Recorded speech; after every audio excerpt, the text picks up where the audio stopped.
Hello friends, कैसे हैं आप लोग। आशा करता हूँ आप लोग बहुत अच्छे होंगे। तो फ्रेंड्स, जैसे कि आप लोग जानते हैं, हम पेपर्स की सॉल्यूशन सीरीज़ कवर कर रहे हैं, ठीक है। जो कि ये अनसॉल्व क्वेश्चंस हैं जिसको हम सॉल्यूशन करते हैं अपने एप्लीकेशन ऑफ माइंड के द्वारा। और उसके अंदर अगर हम बात करें तो हमने अपने प्रीवियस ईयर्स के क्वेश्चन पेपर जून 18 के दिसंबर 18 के सॉल्व कर लिए थे, ठीक है ना। उसके न्यूमेरिकल पोर्शंस भी हमने कवर किए थे। आज हम जून 19 का जो क्वेश्चन है, क्वेश्चन नंबर 7, वो डिस्कस करेंगे। काफ़ी अच्छा क्वेश्चन है फ्रेंड्स। अगर आपने उसको कर लिया तो आपको भी लगेगा कि बहुत अच्छी चीज़ सर ने कवर करवा दी, और उससे रिलेटेड आप काफ़ी सारे क्वेश्चन सॉल्व कर सकते हैं, ठीक है। तो चलिए फ्रेंड्स, बिना किसी देरी के हम शुरुआत कर लेते हैं। क्वेश्चन नंबर 7, ठीक है। बोलता क्या है, the balance sheet of Pioneer Limited as at 31 March 2017 and 31 March 2018, ठीक है। हमारे को दो बैलेंस शीट दे रखी हैं। अब सर बताइए क्या क्या दे रखा है। एक बार सिर्फ हम फर्स्ट रीडिंग कर लेते हैं, उसके बाद मैं आपको स्टेप बाय स्टेप बताऊंगा कि हमारे को इस क्वेश्चन को सॉल्व करने के लिए क्या चीज़ें रिक्वायर्ड हैं और कैसे क्वेश्चन को सॉल्व करना होगा, ठीक है। शेयर कैपिटल दे रखा है, capital reserve, general reserve, profit and loss account, debentures, current liabilities, provision for income tax, propose dividend, unpaid dividend, ठीक है। फिक्स एसेट्स कॉस्ट पे दे रखा है आपको, डेप्रीसिएशन भी दे रखा है। उसके बाद इसको अगर आप बोलते हैं तो इसको आप रिटर्न डाउन वैल्यू बोलते हैं, ठीक है। नहीं दे रखा तो आप इस पे लिख सकते हैं अपने क्वेश्चन पेपर पे, या जो भी आप सोल्यूशन डायरी बनाकर चल रहे हैं, ठीक है ना, उस पर।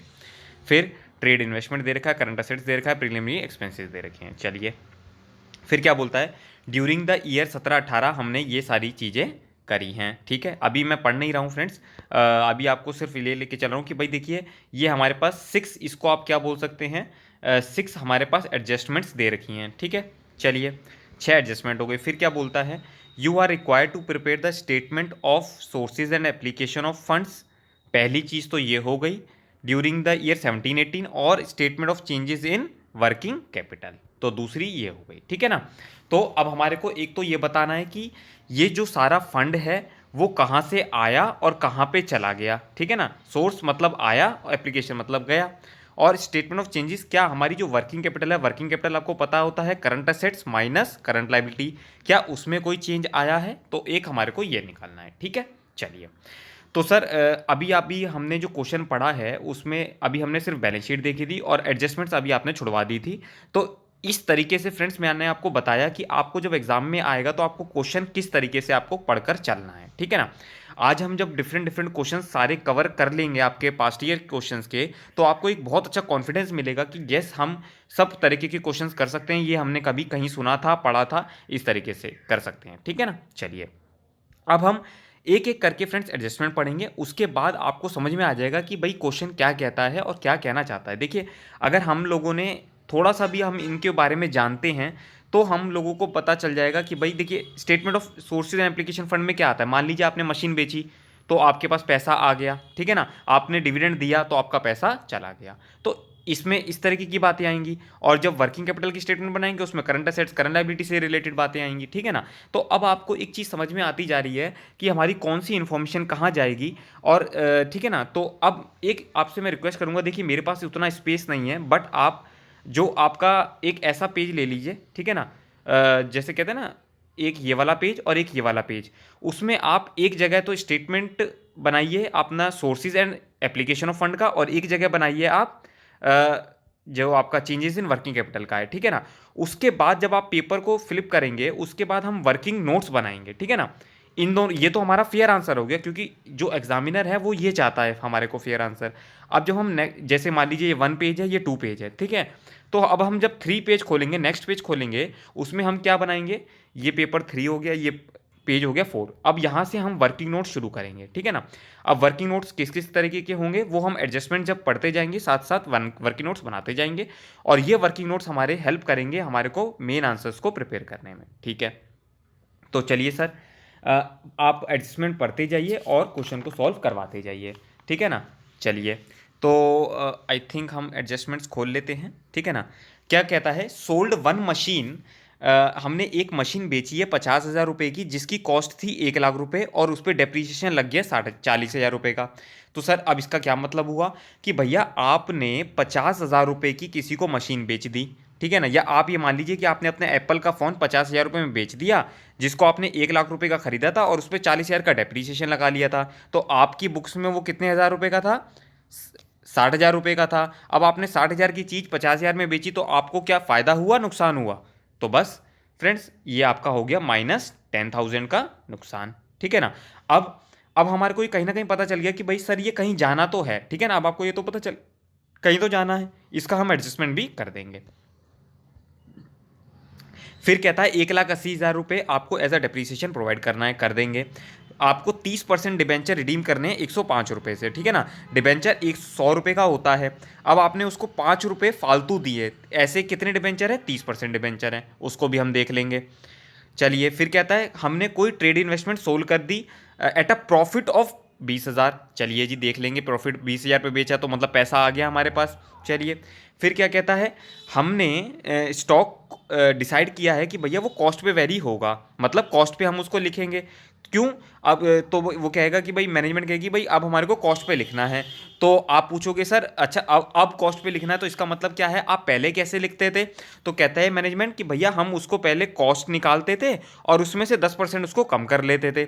तो इसका क्या मतलब हुआ सर?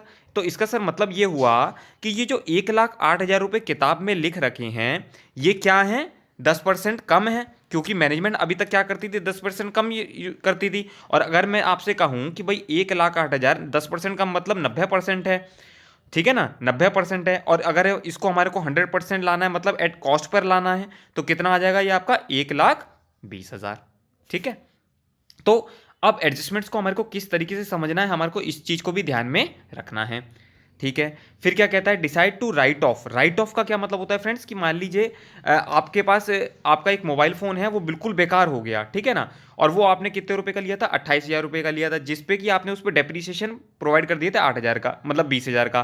तो इसका मतलब एक ऐसा फ़ोन है जो आपने 28,000 का खरीदा था, उस पर 20,000 का तो डेप लग गया, मतलब आज आपकी बुक में कितने की वैल्यू है, 8,000 रुपये की वैल्यू है। पर अब वो बिकेगा नहीं फ्रेंड्स, मान लीजिए वो बिल्कुल टूट गया, बेकार हो गया, अब उसे आपको ख़त्म ही करना है, तो मतलब ये 8,000 रुपये का आपका पूरा का पूरा क्या हो गया, लॉस हो गया, ठीक है ना। ऊपर वाले जो फर्स्ट एडजस्टमेंट थी उसमें तो आपने क्या किया था, बेचा था, इसमें आपका क्या हो गया, नुकसान हो गया। चलिए, तो अगर अब हम बात करें तो कि सर अब आप हमसे वर्किंग नोट की बात कर रहे थे, ठीक है ना। क्वेश्चन तो अब हमने सारा पढ़ लिया, तो ठीक है फ्रेंड्स, वर्किंग नोट शुरू कर लीजिए प्लीज़। जो भी जितना हो सकेगा मैं आपको वर्किंग नोट बना दूंगा, ठीक है। तो सबसे पहले आप फिक्स असेट्स का ये अकाउंट बना लीजिए, ठीक है ना। अब मैं विश्वास करूंगा फ्रेंड्स, अब जो जो चीज़ें मैं आपको बताता जाऊंगा आप क्वेश्चंस में से देखते जाइएगा कि जो हमारे पास फिक्स असेट्स का वैल्यू दे रखी है वो कितनी दे रखी है, 11,40,000 रुपये, ठीक है ना। ये हमारा ओपनिंग है, तो हमने ओपनिंग ले लिया, ठीक है, टू बैलेंस ब्रॉड डाउन, ठीक है ना, इसी तरीके से हम लिखते हैं। अब आपसे बात करी थी कि आपने एक मशीन बेची थी, तो कितने रुपए की बेची थी, वो 50,000 की बेची थी। उस पर लॉस कितना हो गया था, आपको लॉस हो गया था 10,000 का। अब डेप्रीसिएशन क्वेश्चन ने बोला था डेप्रीसिएशन प्रोवाइड करना है, डेप्रीसिएशन कैसे प्रोवाइड करना है आपको, 1,80,000 का। अब आप सर, अगर अब आप कंफ्यूज हो रहे हैं कि सर आप ये सारी चीज़ें इधर क्यों लिख रहे हैं, तो फ्रेंड्स आप एंट्री बना लीजिए, जर्नल एंट्री। अगर जर्नल एंट्रीज अगर आपको नहीं आती तो प्लीज़ आप कमेंट में लिखिएगा, मैं फिर आगे से उस चीज़ को भी ध्यान में रख के बनाऊंगा। मैं ये अभी आशा कर रहा हूँ कि शायद आपको डेप्रीसिएशन की एंट्री आती है, नहीं भी आती तो इस वीडियो के लिए मैं आपको बता देता हूँ। एंट्री बनती है depreciation account debit to fix assets, तो डेप्रीसिएशन अकाउंट डेबिट, ठीक है ना, डेप्रीसिएशन हमने लगाया 1,80,000 का टू फिक्स एसेट्स, ठीक है ना। ओके, अब अगर आप फिक्स एसेट परचेज करते हैं तो क्या एंट्री बनाते हैं, फिक्स एसेट पर अकाउंट डेबिट टू रमेश या कैश अकाउंट, जैसा भी होता है। अब आपने डेप्रीसिएशन लगा दिया, फिर सर फिर 8,000 रुपये का आपको एक मशीन का लॉस हुआ था, वो भी आप लिखेंगे यहाँ पर। चलिए, आपने 8,000 का वो भी लिख दिया। अब बैलेंस कितना है आपका, बैलेंस आपको क्वेश्चन में ही दे रखा है, क्वेश्चन में आपको क्वेश्चन में आपको बैलेंस दे रखा है 13,20,000 का, ठीक है ना। तो अब जब आपने ये सारी फिगर्स लिखी, ठीक है, तो आपका टोटल नीचे का वैल्यू आ गया आपका 15,68,000 रुपये, 68 मतलब 68,000। उसके बाद और 11,40,000 आपका शुरू में ओपनिंग में था, तो इसका क्या मतलब हुआ फ्रेंड्स कि आपका क्लोजिंग बैलेंस 15,68,000 है, जबकि ओपनिंग आपका था 11,40,000। इसका मतलब क्या हुआ, आपने क्या करा है, परचेज किया है। तो कितना परचेज किया है, 4,28,000। इसका मतलब क्या है, इतना पैसा आपके पास से गया होगा। तो अब इससे हमने क्या निकाला friends, purchase of fixed asset निकाल लिया, जो कि हमारी क्या है, बैलेंसिंग फिगर है, ठीक है। चलिए, अब हम दूसरी वर्किंग नोट बनाते हैं, वर्किंग नोट नंबर 2, ठीक है। अब उसमें क्या बनाएंगे सर, उसमें हम बनाएंगे फ्रेंड्स कि कितना हमने 17-18 में बिजनेस किया होगा, 17-18 में जब बिजनेस किया तो उसमें कुछ कमाई भी हुई होगी, कुछ खर्चे भी हुए होंगे, तो वो सब चीज़ें हम आज इसमें कैलकुलेट करके चलेंगे, ठीक है ना। चलिए सर, तो सर एडजस्टमेंट्स का भी यूज़ आएगा इसमें। हाँ फ्रेंड्स, बिल्कुल एडजस्टमेंट का भी यूज़ आएगा। सबसे पहले तो आपका स्टॉक का ही वैल्यू आएगा कि जब आपने कोई चीज़ 1 लाख क्लोजिंग स्टॉक की अगर हम बात करें तो क्लोजिंग स्टॉक अगर आप बढ़ाते हैं तो आपका प्रॉफिट बढ़ता है, और जब आप 1,08,000 की चीज़ को 1,20,000 लिखेंगे तो इसका मतलब क्या हुआ, आपने अपना प्रॉफिट को 12,000 से बढ़ाना है, ठीक है ना। तो जब अगर आपका प्रॉफिट कितना दे रखा है, आपका प्रॉफिट दे रखा है, एक सेकंड में आपको दिखा भी देता हूं कि सर प्रॉफिट कहाँ से बात कर रहे हैं। तो फ्रेंड्स आप देख सकते हैं, अब ये जो प्रॉफिट है ये 12,000 से कम है। अब इसको अगर हम कहेंगे तो 12,000 से पहले हम इसको बढ़ाएंगे। अब जब हम इसको 12,000 से बढ़ाएंगे तो ये कितना हो जाएगा, 1,32,000। और अब कितना हो गया एंड में, 1,50,000। तो इसका जो डिफरेंस है वो हमने कितना कमा लिया, प्लस कर देंगे हम कितना, 1,32,000, 1,50,000, 18,000 रुपये से आपका क्या हो गया, प्रॉफिट बढ़ गया। तो अब जब आपका इतने से प्रॉफिट बढ़ गया है तो अब आप इसको ऐसे जब डायग्राम बनाएंगे तो आप लिखेंगे भैया प्रॉफिट कितना हमने कमाया, 18,000 रुपये, ठीक है। ये हमारा क्या हुआ, ड्यूरिंग द ईयर बिजनेस में जो हमने प्रॉफिट कमाया उसका है, ठीक है ना। और वो 12,000 क्या था, वो तो स्टॉक का था, ठीक है जी सर। अब सर क्या करेंगे, अब देखिए फ्रेंड्स हमारे को बैलेंस शीट्स को अपनी ऑब्जर्व करना है, ठीक है ना, कि भाई बैलेंस शीट्स में से हमारे को क्या क्या इन्फॉर्मेशन जो हमारे, एक तरीके से ये आप कह लीजिए प्रॉफिट एंड लॉस अकाउंट हम बनाना चाह रहे हैं, ठीक है ना। भाई प्रॉफिट एंड लॉस अकाउंट में आपको क्या पता चलता है, प्रॉफिट एंड लॉस अकाउंट में आपको पता चलता है कि भाई हमने कितना प्रॉफिट कमाया। तो वही अब हम निकालने जा रहे हैं कि भाई जनरल रिजर्व आपका 3,40,000 का था, 4 लाख हो गया।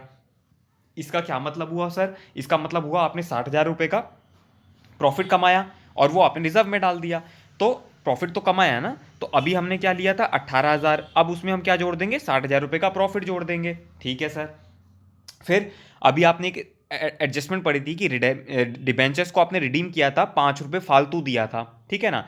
तो जितना आपने फालतू दिया कि भाई 4 लाख थे, अब 2,80,000 हो गए, 30% आप लगा लीजिए, तो 30% को आपने 5 रुपये से फालतू दिया, ठीक है ना। तो अगर हम 100 रुपये से माने तो 4,000 रुपये को आपने 5 रुपये फालतू दिए, ऐसा भी समझ सकते हैं आप, ठीक है ना।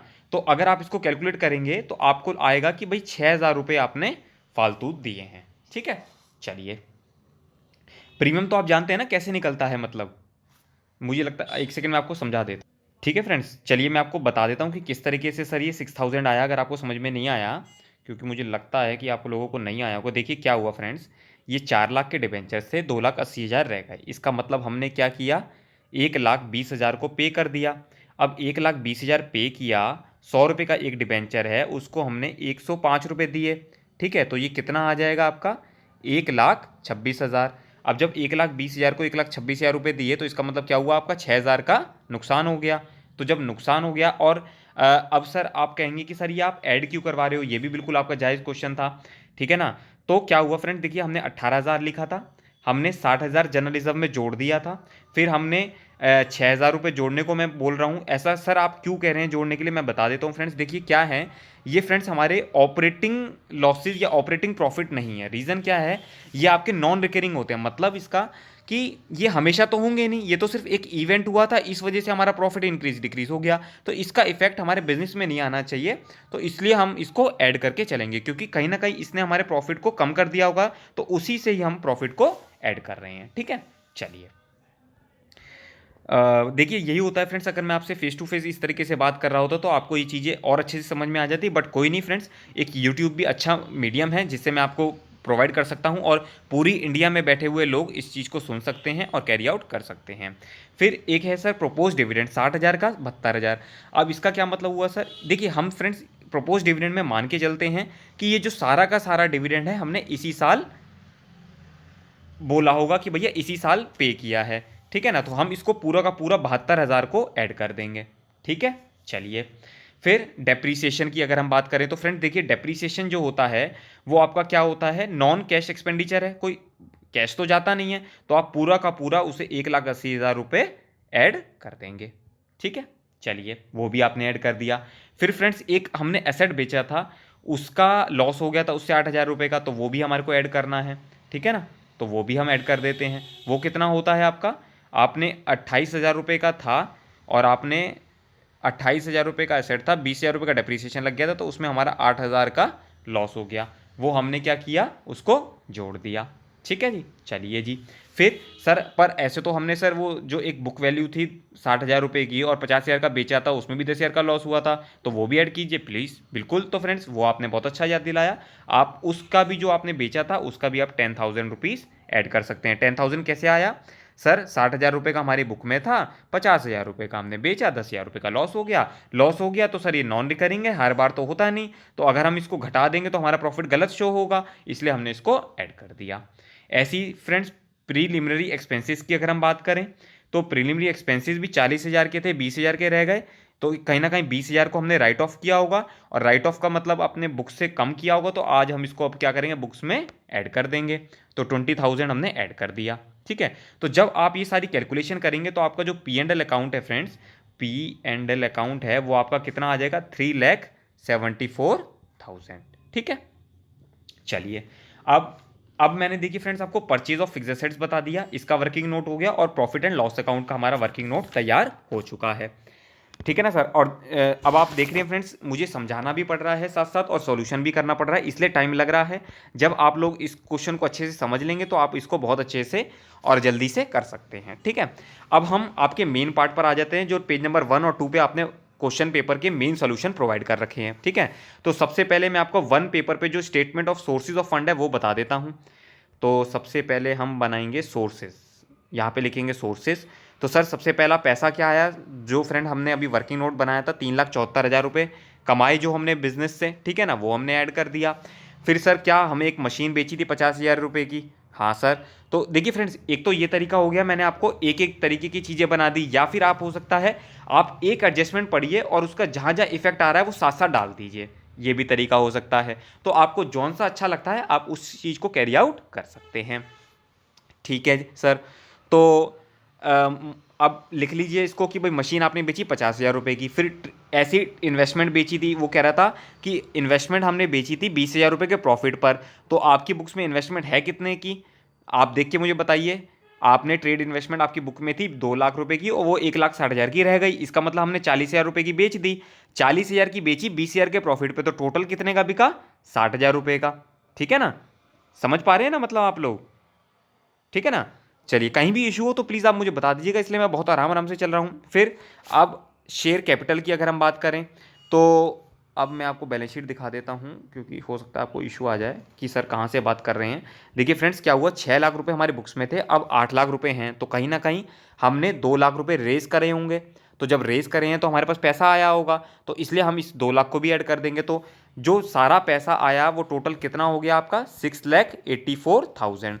सर ये कैसे आया, 3,74,000 प्लस 50,000 प्लस 60,000 प्लस 2 लाख। ठीक है, चलिए। अब माइनस क्या करेंगे, माइनस करेंगे हम इसमें से जो हमने चीज़ परचेज करी थी। परचेज क्या करी थी सर, अभी आपने बताया था हमने असेट परचेज करे थे कितने के, 4,28,000 के। तो 4,28,000 के असेट परचेज कर लिए।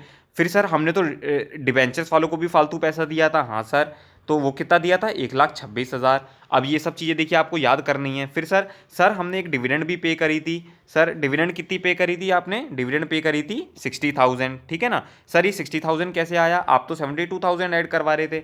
देखिए फ्रेंड्स, ये तो प्रीवियस ईयर की तो 60,000 ही पे करेंगे ना, क्योंकि हमने बुक्स में इतना लिख रखा है। ओके, बस अब टोटल कर लेंगे तो आपका आ जाएगा कि भैया जो आपके फंड्स यूज़ हुए हैं वो कितना है, 6,14,000। जो आपके एग्जामिनर को आंसर चाहिए था वो ये आंसर था। सर अब आपने सर एक पार्ट तो करवा दिया सॉल्व, अब आप हमारे को दूसरा पार्ट भी करवा दीजिए, वर्किंग कैपिटल का वाला। ठीक है फ्रेंड्स, वर्किंग कैपिटल वाला भी बता देते हैं। तो वर्किंग कैपिटल वाले में क्या करना है फ्रेंड्स, आपको करंट असेट्स और करंट लाइबिलिटीज़ का डिफरेंस लिखना है। तो सर कैसे बनाएंगे हम, चलिए मैं आपको लेकर ही चलता हूँ बैलेंस शीट में।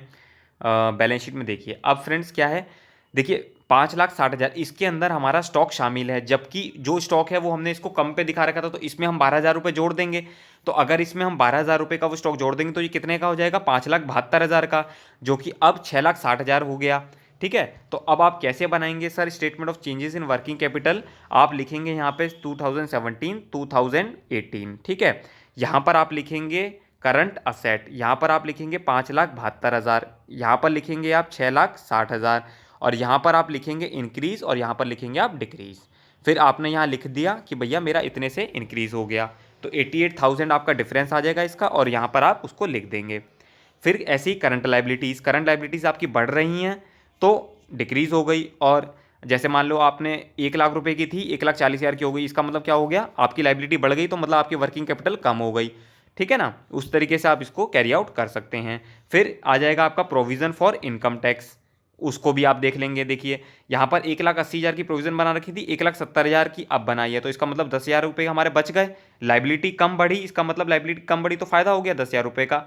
ठीक है ना, 10,000 रुपये का फ़ायदा हो गया। फिर एक अनपेड डिविडेंड थी, आपने पढ़ा था क्वेश्चन पे, मैं आपको याद दिलाऊं, अनपेड डिविडेंड ये पहले तो थी नहीं, अब हमने बना ली, मतलब अब हमारी अभी लाइबिलिटी है, लाइबिलिटी बढ़ गई तो इसका मतलब क्या हो गया, वर्किंग कैपिटल डिक्रीज़ हो गई, तो 8,000 रुपये से वर्किंग कैपिटल डिक्रीज़ हो गई। तो अब सर ये जो इंक्रीज़ और डिक्रीज़ हुआ इसका जब हम टोटल करेंगे, और ये मैं आपको बता देता हूँ कि कितना हुआ। देखिए 88,000 तो आपका करंट असेट बढ़ा था, ठीक है। फिर करंट लाइबिलिटीज़ आपकी बढ़ गई थी, तो करंट लाइबिलिटीज़ आपकी 20,000 से, तो आपका ये घट गया 68,000 हो गया। फिर आपने 10,000 रुपये किसके बढ़ाए थे, इनकम टैक्स के बढ़ाए थे जो कम हो गए थे, 78,000 हो गया। फिर 78,000 में आपने 8,000 रुपीज़ वो डिविडेंड के माइनस कर दिए थे, तो टोटल कितना आ गया आपका 70,000 से आपकी वर्किंग कैपिटल इंक्रीज़ हो गई। ठीक है ना, तो फ्रेंड्स ये आपका सॉल्यूशन हुआ इस क्वेश्चन का। ठीक है, अब आप इसको प्लीज़, अगर आपको नहीं इश्यू समझ में आया थोड़ा सा, तो आप इसको एक बार दोबारा आप वीडियो को देखिएगा, समझिएगा कि सर ने कहाँ कहाँ कैसे कैसे किया। ठीक है ना, और कोई इशू आता है प्लीज़ तो आप कांटेक्ट कर सकते हैं, जो भी अटमोस्ट पॉसिबल कोर्स होगा उससे मैं आपको और थोड़ा सा गाइड करवा सकता हूं अगर पॉसिबल हुआ तो फ्रेंड्स। ठीक है, इसी के साथ हमने फ्रेंड्स ये वाला क्वेश्चन आपका कंप्लीट कर लिया। देखिए मुझे समझाने में टाइम लगा थोड़ा सा, 20 मिनट्स में हम इसको कैरी आउट कर पाए हैं। ठीक है, तो प्लीज़ अगर आपका कोई इशू है फ्रेंड्स, डाउट है, तो आप प्लीज़ मुझे कमेंट करके बताइएगा, मैं उसके लिए सबसे पहले आपके लिए वीडियो बना दूंगा। ठीक है, प्लीज़ आप इस वीडियो को शेयर कर सकते हैं अपने फ्रेंड्स के साथ, कलीग के साथ, मुझे भी मोटिवेशन मिलना चाहिए। ठीक है ना, तो फ्रेंड्स चलिए मिलते हैं नेक्स्ट लेक्चर में, तब तक के लिए thank you and all the best, God bless you.